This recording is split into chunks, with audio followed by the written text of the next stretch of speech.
Hi guys, welcome to my channel. Today என்ன recipe செய்ய போறோம்னு வந்து பார்த்தீங்கன்னாக்கா பாஸ்மதி அரிசியில் டொமேட்டோ ரைஸ் தாங்க செய்ய போகிறோம். எப்படி செய்யலான்னு பார்க்கலாம். அதுக்கு ஒரு பெரிய டம்ளரில் வந்து பார்த்தீங்கன்னாக்கா பாஸ்மதி ரைஸை இந்த மாதிரி அளந்து எடுத்துக்கோங்க. ஸோ இந்த கிளாஸில் தாங்க நம்ம இப்போ அளந்து எடுத்துருக்கோம். இது வந்து லூஸில் வாங்கின அரிசி தாங்க. இது நமக்கு நல்லாவே அரிசி நிறையவே நமக்கு கிடைக்கும் சாதம். இது வந்து பார்த்தீங்கன்னாக்கா ஒரு அரை மணி நேரம் நம்ம தண்ணியில் ஊற வச்சிடலாங்க. அப்போ தான் நமக்கு சாப்பாடு செய்யும் போது நமக்கு நிறைய அரிசி கிடைக்கும். ஸோ இப்போ வந்து பார்த்தீங்கன்னாக்கா ஒரு பாத்திரத்தில் எண்ணெய் ஊற்றி பிரிஞ்சி இலை, பட்டை, லவங்கம், அன்னாச்சி பூலாம் போட்டு வதக்கிக்கலாம்.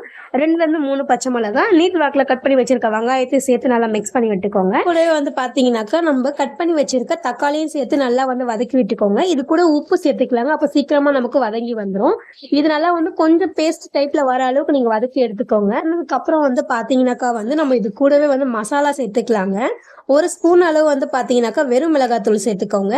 கொஞ்சமா கரம் மசாலா சேர்த்துக்கலாங்க. இது கூட வந்து பாத்தீங்கன்னா பிரியாணி மசாலா இருந்துச்சுன்னா நீங்க சேர்த்துக்கலாம். இல்லைன்னா நீங்க அதை ஸ்கிப் பண்ணிடலாங்க. நம்ம கிட்ட இப்ப இருக்கு, நம்ம அதை போட்டு நல்லா கொதிக்க வச்சிருங்க. இப்போ வந்து நம்ம எடுத்து வச்சிருக்க அரிசியை வடிகட்டிட்டு இதுல நம்ம சேர்த்துக்கலாங்க. 1 கிளாஸ் அரிசிக்கு வந்து பார்த்தீங்கன்னாக்கா நம்ம 1.5 கிளாஸ் தண்ணி சேர்ப்போங்க. அதனால 1.5 கிளாஸ் தண்ணி சேர்த்துக்கோங்க. எக்ஸ்ட்ரா வச்சிட்டிங்கன்னா குழஞ்சிரும் நமக்கு. இது தண்ணி ஊற்றிட்டு நல்லா வந்து கிளறி விட்டுக்கோங்க. கிளறி விட்டது வந்து பார்த்தீங்கன்னா இப்போ நம்ம உப்பு டேஸ்ட் பார்த்துட்டு பத்தலைனாக்கா நம்ம இந்த ஸ்டேஜில் உப்பு சேர்த்துக்கலாங்க. லாஸ்ட்டாக வந்து பார்த்தீங்கன்னா கருவேப்பிலை இது கூட சேர்த்துக்கோங்க. கருவேப்பிலை சேர்த்து நல்லா வந்து நம்ம இப்போ ஆவி போட்டு விடலாங்க. ஒரு கொதி வந்த பிறகு நம்ம ஆவி போட்டுட்டோம். இதாங்க டேஸ்டியான பாஸ்மதி அரிசியில் டொமேட்டோ ரைஸ் நமக்கு ரெடி ஆயிடுச்சு. இந்த வீடியோ பிடிச்சிருந்தா லைக் பண்ணிட்டு கமெண்ட் பண்ணிட்டு சப்ஸ்கிரைப் பண்ணிக்கோங்க. லைக் பட்டனை கிளிக் பண்ணிக்கோங்க.